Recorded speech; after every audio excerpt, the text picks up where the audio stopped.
Welcome back. We're going to get the engine and transmission pulled out of the car today. I want to get the chassis cut loose from the body, set it down, weld all the tops of the cage up, get this chassis back up in here for the last time.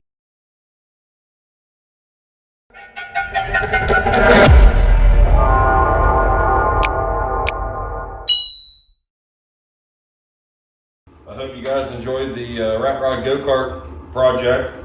That thing's still not done. You know how projects are, there's always little things you can do to make it better. One of the things that I noticed when driving it, the steering has a really short throw to the wheel. So I kind of want it to get it a little farther because with the way it is, it's kind of stiff to drive. So probably change up the steering arm ratio links and stuff, whether it's on the spindle or on the actual center pivot point. I'll throw a picture up right here.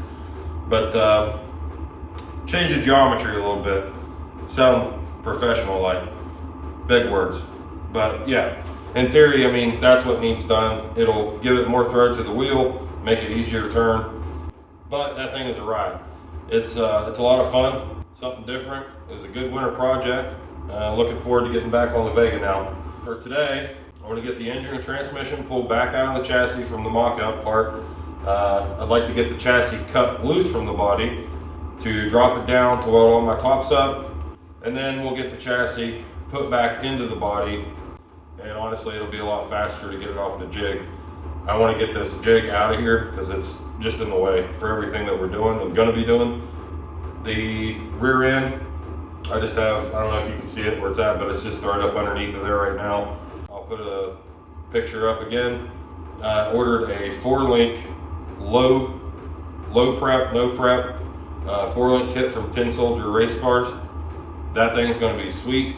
It's going to really help this thing launch on kind of crappy surfaces. You look at it any way you want. I kind of screwed myself in a way when I built this car because a lot of actual classes that people put on or promote or what have you, this car is like considered a pro mod at that point because I've cut the firewall, I've slid it back. It's not a factory firewall, it's not a factory frame. I mean, this thing's full tube chassis. It is what it is. If I can go to a local airport and do like flashlight drags and stuff that's in Waynesburg, PA, I have a few videos on that. If you want to go back and check those out. It's 20, 30, 40 bucks. You go up, you get to run as much as you want, and it's just all in good fun.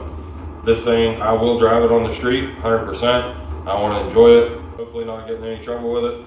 You sure about that? But ultimately, it's going to be fast, it's going to be fun. I may not be able to race a particular class with it, but that's not what I built it for. So it is what it is. We'll cross the streetcar bridge when we get there. Let's get busy on this thing. Let's get this engine and transmission jerked out of here.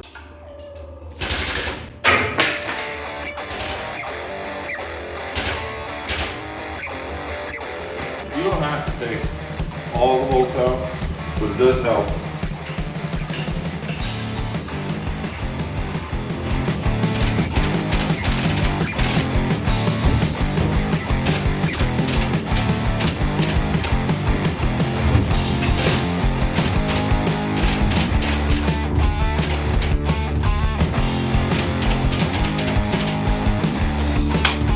Three days later.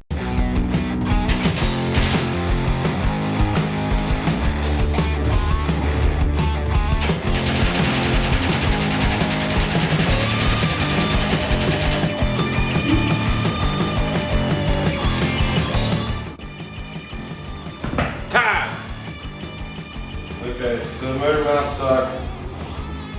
I had to flame everything out of it. They switched to an engine plate setup and a mid plate setup. At least for the motor plate, you take off a few bolts on the front accessory drive area, take off your transmission bolts in the back, and you can literally unbolt the plate or pull the engine with the plate.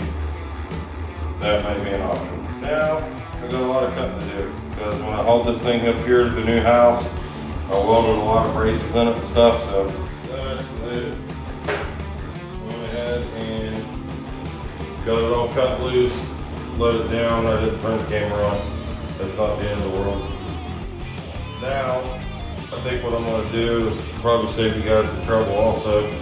I'm gonna go ahead and take this windshield out. I'm gonna cut it out, take it out. It's just gonna give me extra access to get in here to weld in these little braces and stuff in the corners. Plus this thing's got some rust in behind it on what used to be the old dash. So I can get that all cleaned up and addressed while I got it out. This thing's pretty rough. Honestly, I would love to replace it, but windshields for H-bodies, it's like non-existent. So you have to put in an order. It could be a year. Basically what happens is they wait until they get a certain amount and then they'll make some. You know, say they get 30 orders, make it worth their while, and then the glass manufacturer will make them. Be really careful, get this thing cut out. I'll save you guys the trouble. We'll skip ahead here. All right, I don't know if it's gonna work or not. I've seen it on a movie once. So I got my little oscillating tool here, some water with a little Dawn. I don't know if it's gonna work. We'll find out together. I don't have a windshield cutting blade, so I made one. We'll see what happens.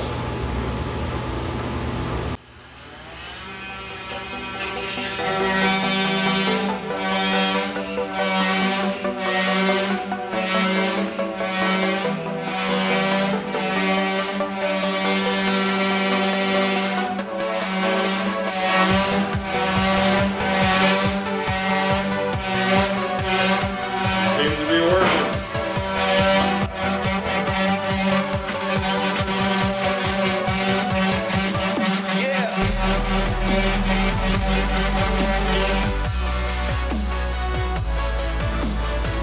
Yeah, hopefully it'll focus. I just ground the rest of the teeth off one of these little burn up ones. Seems to be working pretty good. So we'll skip you ahead and save you the pain. I just wanted to show you what I was doing here.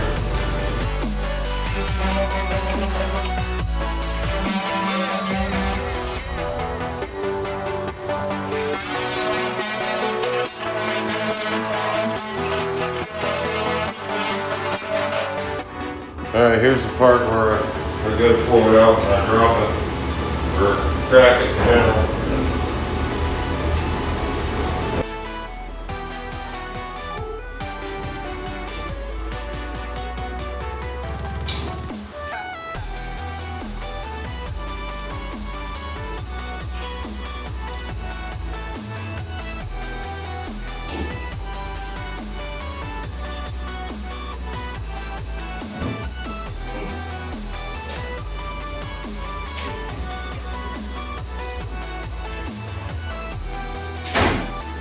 There we go.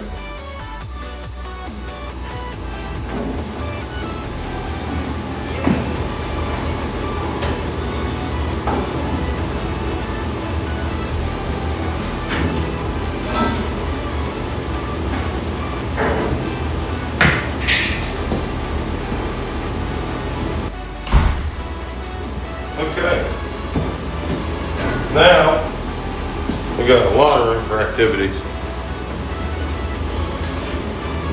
Now you can see why I would do that anyway, just to give me more room to weld this stuff. There's going to be small gusset tubes that go from here to here on each corner. I think there's a couple other ones. I have to look at the blueprint again. There's a little bit of rust in here on the window channel area. So while I got it down, might as well get it all fixed, because we are going to paint the car. So might as well get all that stuff addressed, reseal up the old window, and make a lot more room for activities in the meantime.